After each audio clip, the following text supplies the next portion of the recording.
So among the many things that I've done in my life, one of them was take a journalism course back when in my little college days. And I remember so clearly learning about what good journalism is.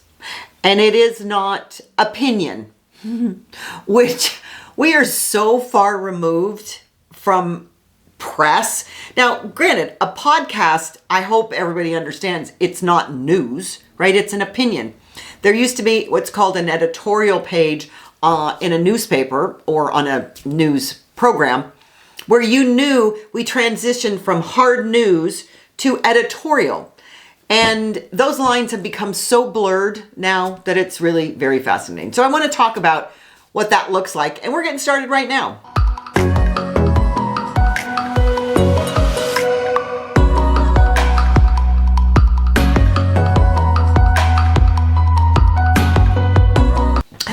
Hello, this is Debbie Dobbins, and I welcome you to this beautiful channel. The fact is that I share about a lot of different things. I love teaching women about their feminine energy. I just wrote a book called Your Inner Billionaire about abundance. But I also am very interested in what's going on in the world because I've been on the planet for almost 70 years in just a couple of months. And because I did take journalism years ago, I've been fascinated with the transformation of what is supposed news.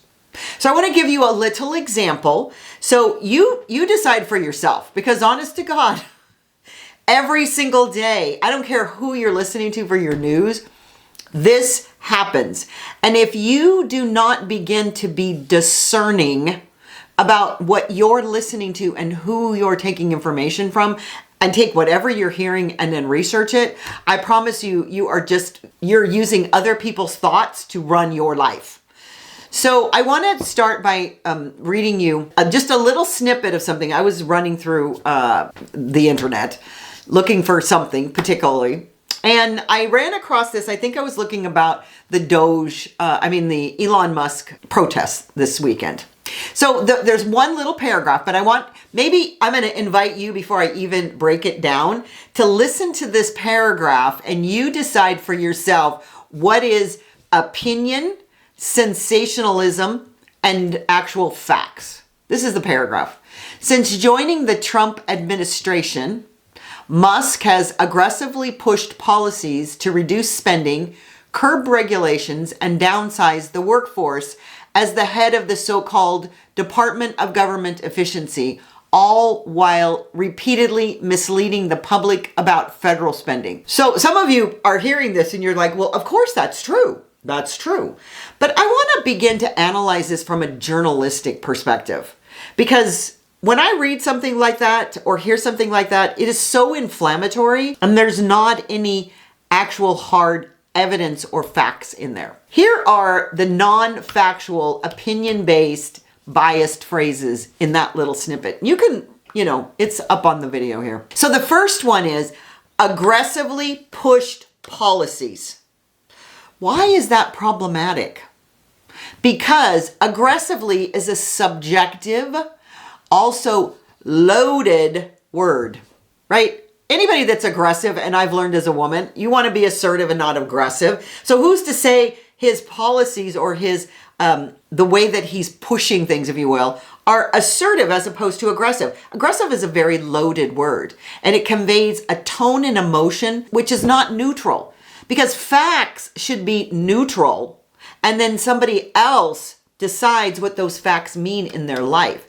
This is the problem with what is perceived news today. You aren't given the facts, you are given an opinion, and then you just adopt the opinion. A neutral alternative could be advocated for or promoted policies.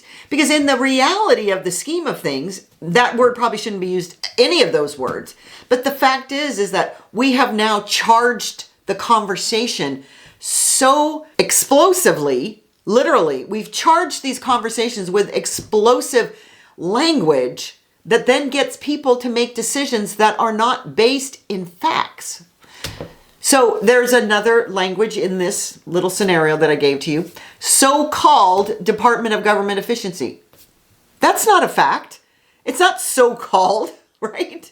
Why is it problematic? So-called implies what? Skepticism or mockery, which is what is happening there. But the fact is until you dive deep into see what actually is happening with this Department of Government Efficiency, it's not a so-called government efficiency. It's not a so-called Department of Government Efficiency. It's called government efficiency, DOGE. Now, you may agree or disagree with it, but just to put that spin on it, that so-called becomes mocking or skeptic, and it's inserting bias. That's the biggest thing that I want you to take away from this conversation, is begin to look at what you perceive as news, as not facts, as opinion. It's editorials. That's all it is. So if you're in that camp and you want to believe those editorials, fantastic.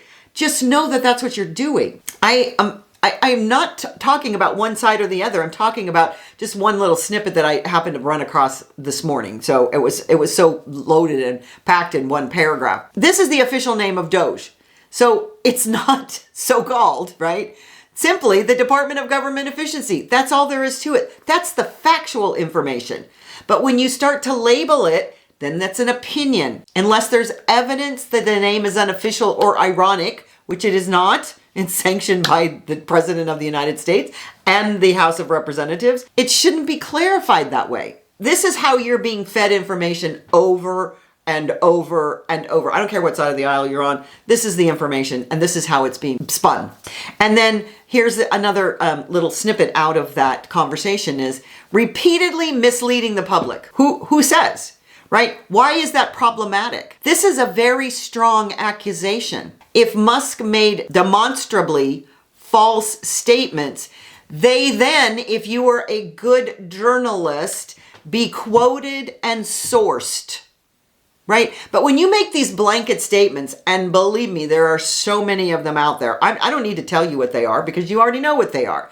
But if we do that we say that it's misleading or it's unjust or somebody is, and fill in the blank, unless you source it with evidence that supports it or a citation, it's an editorial. That's all it is. It's an opinion and it's an editorial. So begin to look at who are you listening to?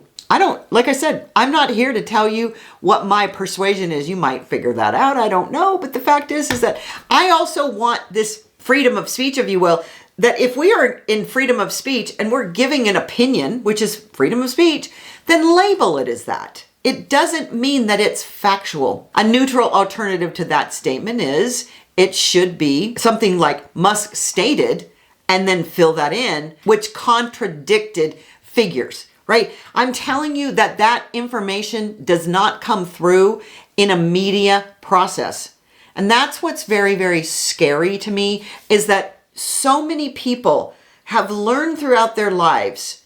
And I think it's probably the reason that I give so much pause to when I hear things like this is because I, number one, took journalism and know what real true journalism is. But number two, when I was growing up, I learned about Russia, because it's like Russia has been around since I was a kid.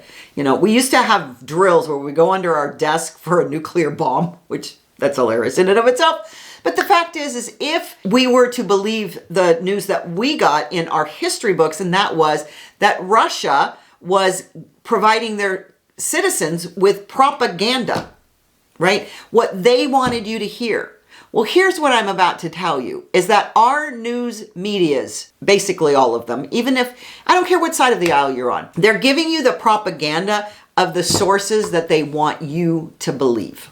And the fact is if you truly want to be an independent thinker and you want to be free, then you have to begin to look outside of these sources and look at what the truth is. Because I can assure you that the truth is not being told, for the most part, to us. You believe that or you don't believe it, but the fact is that it would be really interesting if a sentence or a paragraph that I just read to you sounded like this. Since joining the Trump administration, Musk has promoted policies aimed at reducing federal spending, loosening regulations, and decreasing the size of federal workforce.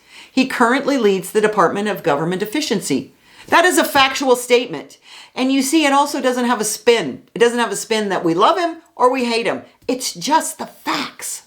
And this is the thing that I find so fascinating, is that we don't want the facts. We want to be right. We want to be in our corners, and we would rather be right than we would be happy.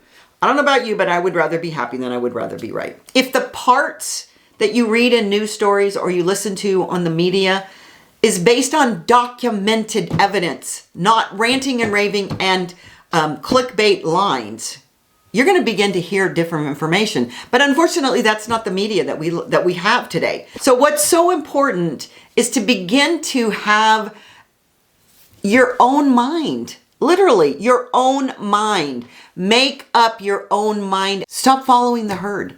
Literally.